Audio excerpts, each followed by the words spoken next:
It's nice to see so many in the room. It's a nice view. It's a nice sight, and I want to thank each and every one of you. I have to apologize before I even start because I've been battling a bit of a cold for the last couple weeks. I'm pretty sure it has something to do with amalgamation, but I'm not positive yet. We're still working on that. I got Bernie looking at the back end to see what we can come up with in regards to that one.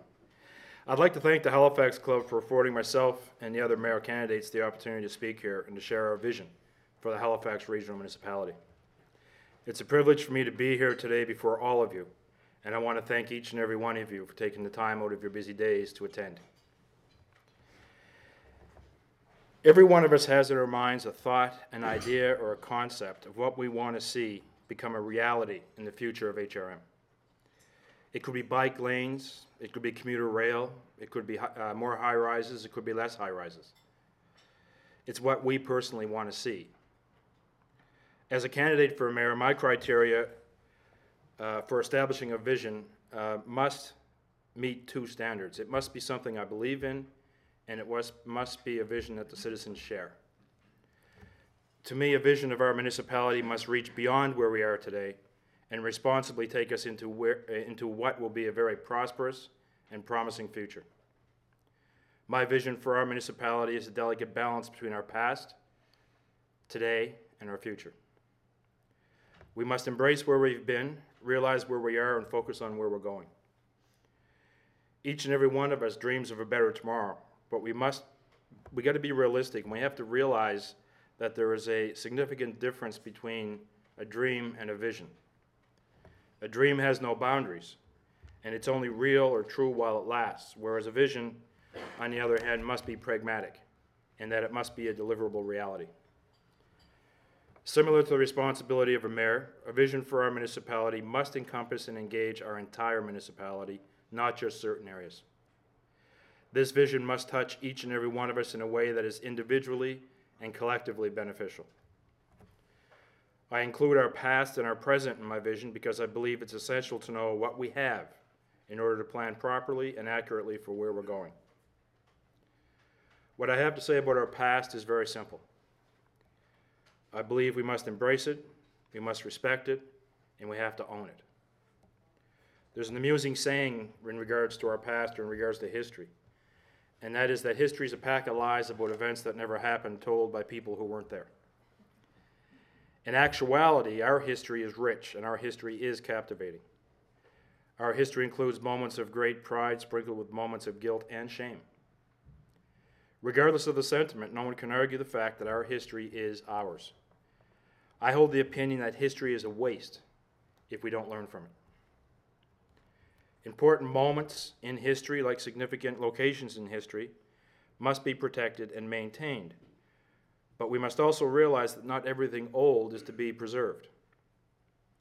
And this is where the delicate balance comes in. Embracing and preserving our heritage, but not to the point where it halts all progress and growth. This municipality is not a museum. It's our home. A home in which we have a safe spot set aside for our family heirlooms and items that are of great significance to our personal identity, but also a home in which we buy new things, we build new things, and we create new things. In each of our homes, we have something from the past that we cherish and that we protect, but we also have our high-def TVs and our iPads. And this is the balance that must extend beyond the walls of our homes and into our communities. We must cherish our past, but we cannot allow it to bind the future. When I look at today, I realize we have the history, we have the geography, and we have the people, but we are lacking the vision to take us into the future. Today, I believe that because of this lack of vision, what we have is a city hall that has both feet planted firmly in midair. Much of the controversy we have seen at City Hall is the direct result of actions or lack of actions that the mayor, council, and staff have brought on themselves. President Roosevelt had a sign on his desk that said, "The buck stops here." The next mayor, as a leader of council, must adopt this way of thinking if they're ever going to regain the respect of council so that they can productively work together. But more importantly, if City Hall is ever going to regain the trust and respect of the citizens it serves. When considering some of the issues of concern brought to my attention by talking with citizens, I draw your attention to the following. Today, we have a municipal government structure that was designed to govern the old city of Halifax, with the only addition or amendment implemented since amalgamation being 6 community councils with little authority or decision-making powers. It's no wonder we have a divided municipality, not to mention a supposed urban-rural divide. Today, we have many young people leaving home and moving on to other centers outside our municipality for jobs because there's insufficient opportunities available here to sustain their professional career needs, creative outlets, and community desires. Today, we have violent crime that is making headlines in our municipality at a rate that we have never seen before. And in many of our communities, not just Halifax and Dartmouth. In HRM, we are matching the homicide rates in cities across Canada that are in excess of twice our population. Today, in most municipal services, we have a managerial problem. There's too many of them. In municipal services such as fire, police, and transit, we have management numbers that are vastly disproportionate to the numbers of workers that they supervise. Today in our community, I see small business and local entrepreneurs in the core working hard despite an unfair business tax rate. A tax rate that leaves them at a severe disadvantage, a tax rate that is driving business out of the heart of our municipality. That tax rate is growing at a rate of 15 to 20% per year. That is not good business, and it's not sustainable. All business deserves a level playing field. Small businesses and local businesses benefit the community. More money stays in our community. They provide more quality jobs to the community. They don't send their profits out of the municipality to some head office.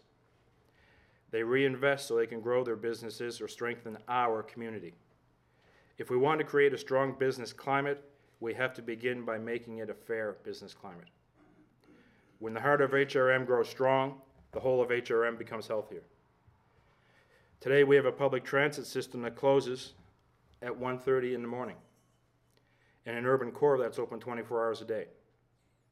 I have dealt personally with employees that were forced to turn down jobs because they didn't have a way to get to or from work because the buses had stopped running. I see how drastically this affects the minimum wage workers especially. I see a disjointed public transit system that is focused mainly on buses, a few ferries, and beyond that, nothing.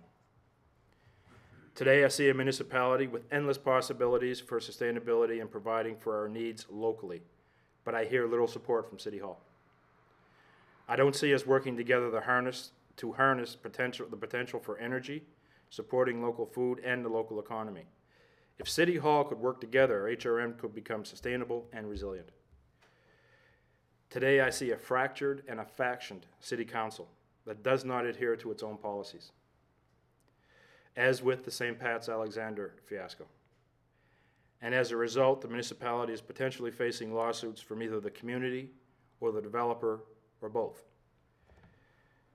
I see a City Hall that must be fixed. Today we have a vast rural area that has been set adrift. Farms are abandoned. We have rural youth with nowhere to go and very little to do. We have a rural population that strongly feels it's being ignored by City Hall and so desperately wants a say in how they are governed and a process to have that say heard. Today I look at process or the lack thereof and the convoluted manner in which City Hall attempts to achieve it. We've paid roughly $345,000 for a Phase 1 and Phase 2 study and consultations for a stadium. And at the end of the day, on March 24th, it was announced that city staff advised council to discontinue the stadium project.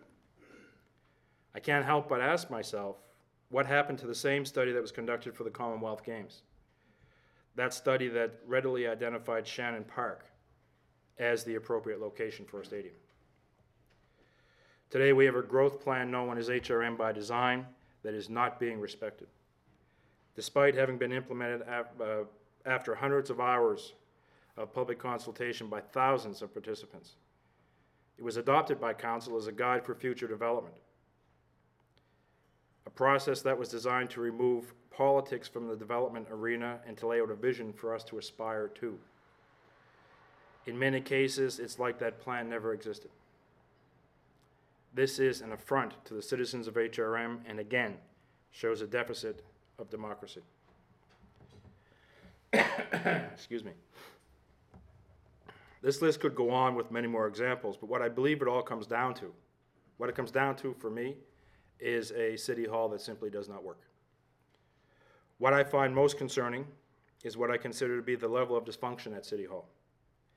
Dysfunction between councilors and the mayor, dysfunction between council and staff, and dysfunction between City Hall and the citizens it supposedly serves. Again, a deficit of democracy. And I believe what we should find most frustrating as citizens is that within this extraordinary municipality that we call home, we have a population that wants progress, that wants efficiency, that wants innovation, that wants to feel pride, but we have a city hall that just simply can't get us there. So prior to declaring myself a candidate for the office of mayor, I had to explore many avenues and many possibilities. I had to ask myself a multitude of questions, and what it came down to for me was essentially two very basic questions. Do I have the experience to be a mayor, and can I do better? The answer to do I have the experience came from the question, what do I want in a mayor? I want a mayor who's a leader. I want a mayor who can work with others. I want a mayor that is decisive. I want a mayor that can communicate, coordinate, and facilitate. I want a mayor with true life experience, and a lot of it. I want a mayor that is familiar and at home downtown as much as in our vast rural areas. I want a mayor with no political baggage or political debts. And I want a mayor whose first and only political ambition is to be mayor. As a candidate for the office of mayor, I took a long, hard look at these issues and I asked myself, can I be a better leader? Can I facilitate the progress? Can I find efficiencies? Can I catalyze innovation? And can I help restore pride? And my answer to that is yes. And the motivating reason I can say yes is one word: passion. It's important that we realize that there is a world of difference between need and want. With all respect intended, I don't need this job. I don't need to be mayor. I've already completed a 30-year career in public service. I collect a pension. But service to the public, to the citizens of this municipality, is what I know. And it's what I've done for 30 years, and it's what I want to continue to do.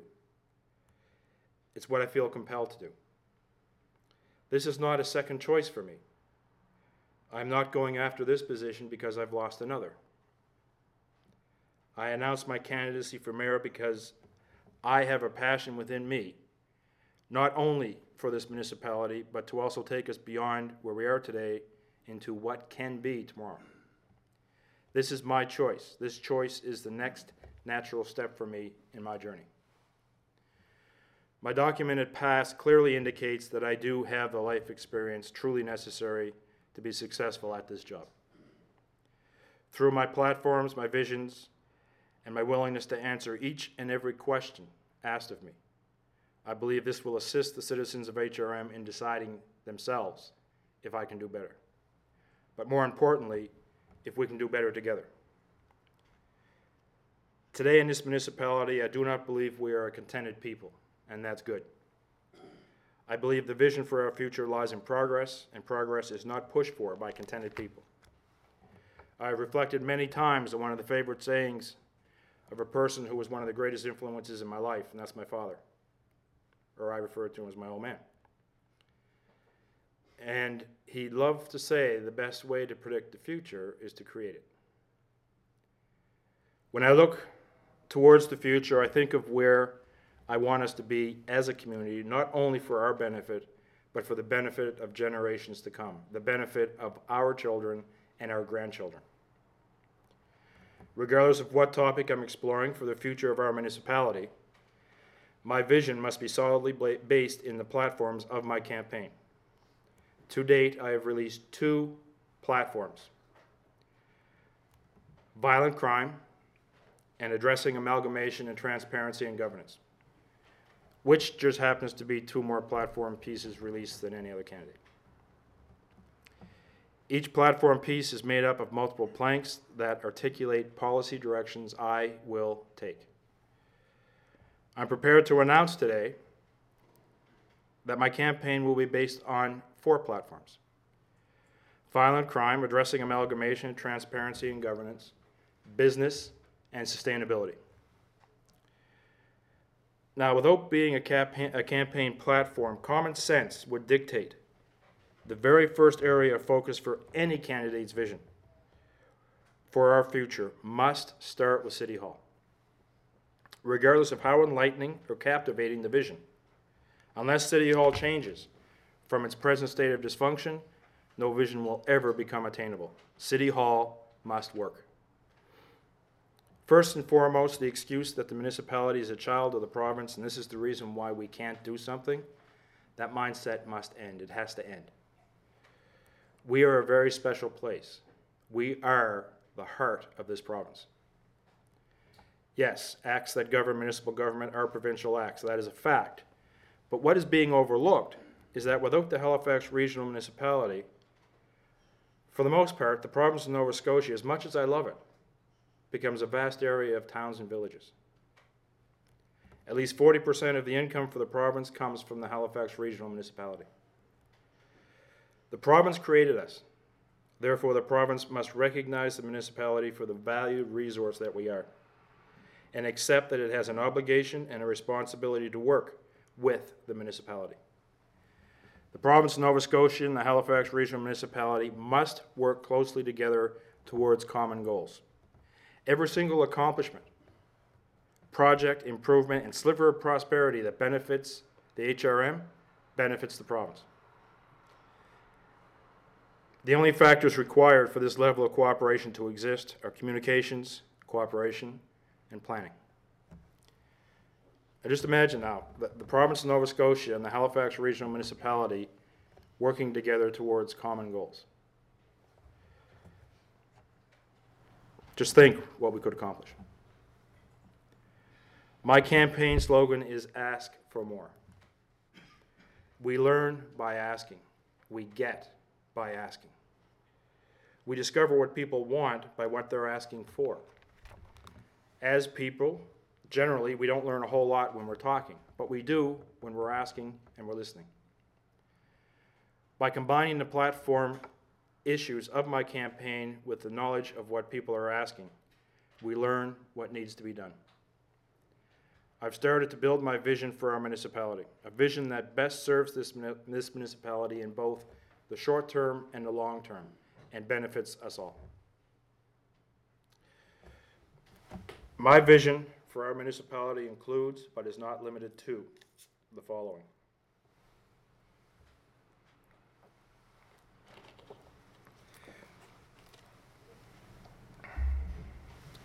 A city hall that works together in full cooperation between staff, council, and the mayor towards common goals of serving the citizens of the municipality. That works within the policies it has adopted, that harbors a true respect for each other and practices full and complete communication with each other and the citizens they serve. A city council and a mayor that has established a strong working relationship with both the provincial and the federal government for the benefit of the municipality. One that grows strong relationships and partnerships, but also a relationship in which the municipality realizes yes will not always be the answer that we get, but also refuses to accept no as the only answer.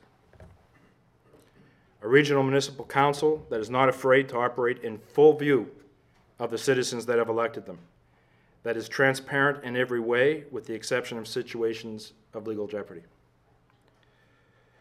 that adopts a sunshine ordinance and abides by that ordinance, that voluntarily posts in a timely manner council voting results and how taxpayers' money, our money, is spent.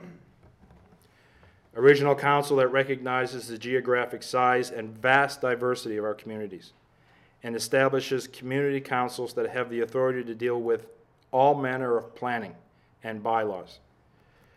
A community council where citizens have more interaction with government, therefore have more influential power when it comes to matters that affect them directly. A community council that provides an avenue for residents in urban, rural, and suburban to have a say in their own communities, how they develop and grow, and to voice the needs the citizens perceive.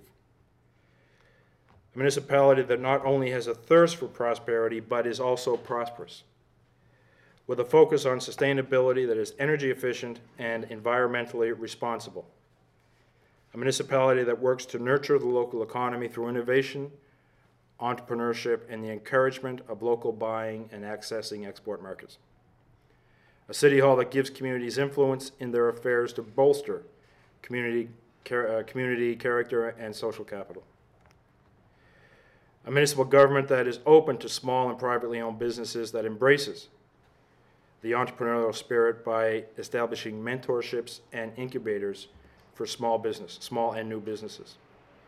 That's willing to apply fair taxation along with tax credits and holidays for the establishment of new businesses.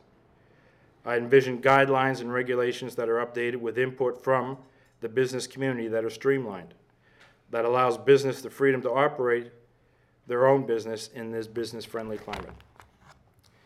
A municipality that's willing to work with a multitude of stakeholders to promote and facilitate growth, prosperity, and pride.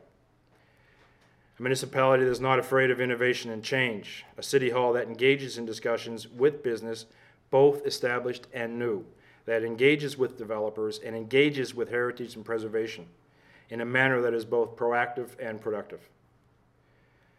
A municipality that is safe, not only in perception but in actuality, with enforcement that is not only accountable and responsible but has the backing of City Hall to engage crime at its root causes, and helps communities help themselves through community programs and identifying at-risk youth at a much earlier age.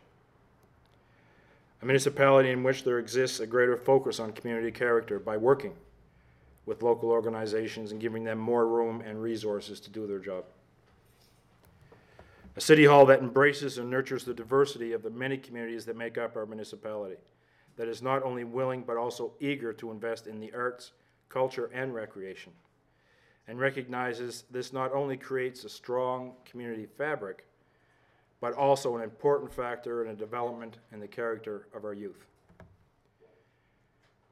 A municipality that's environmentally responsible, that protects our ecosystems, waterways, and natural habitat, that takes a factual and logical approach to limiting sprawl and does not allow for costly overdevelopment. A municipality that works harder at economic linkage, community development in our precious rural areas. A municipality that realizes we have one of the most educated workforces in the world, enhanced by our post-secondary institutions.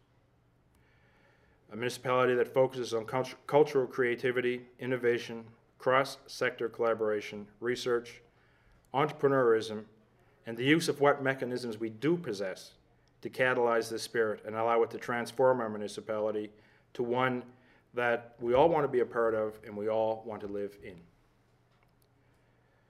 A municipality that recognizes the significant role that Port of Halifax has played not only in our history but in our future as a major employer in our community. That acknowledges and comprehends the economic capability and importance of the port by working with the various stakeholders, including both the federal and provincial governments, and the role the municipality can play by assisting and facilitating the Port of Halifax to attain its highest levels of productivity for the benefit of the citizens of HRM and our economic development. A municipality that recognizes transportation is crucial in making our municipality work. That prides itself in how efficient we can get citizens from place to place.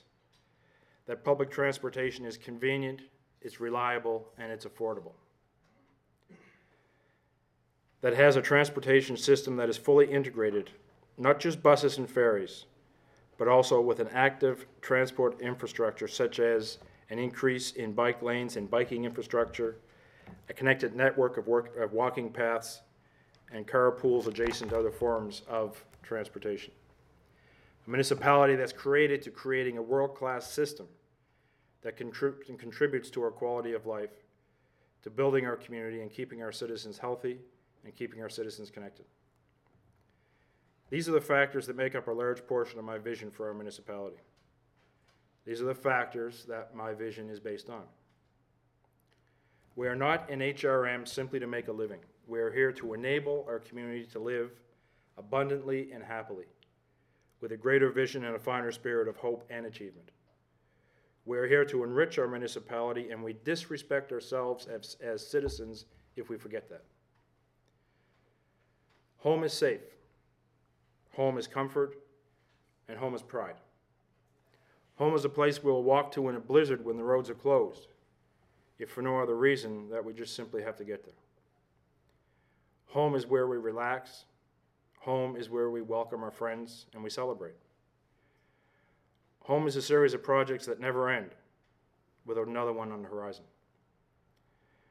Many times, homes have need of repair, improvements, and additions, many times fraught with discussions, disagreements, and opposition, and many times, in spite of ourselves, we still get it done.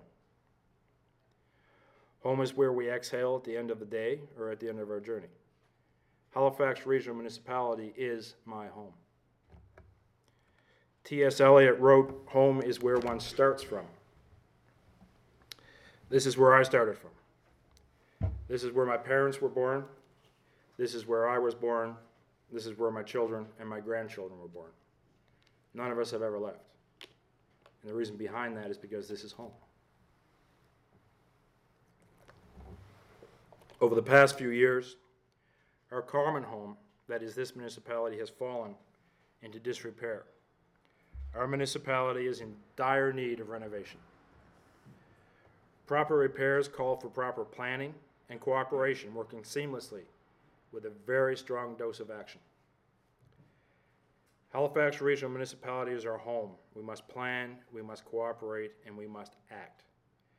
We can never allow our visions to become memories of what may have been. I know that we can do better. I know that I can do better, but only if each and every one of us is willing to ask for more. Thank you.